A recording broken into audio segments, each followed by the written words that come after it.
చక్కని సీతకి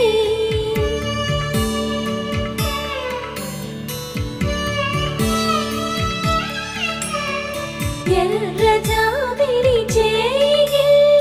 రాముడేడని అడుగుతుంటే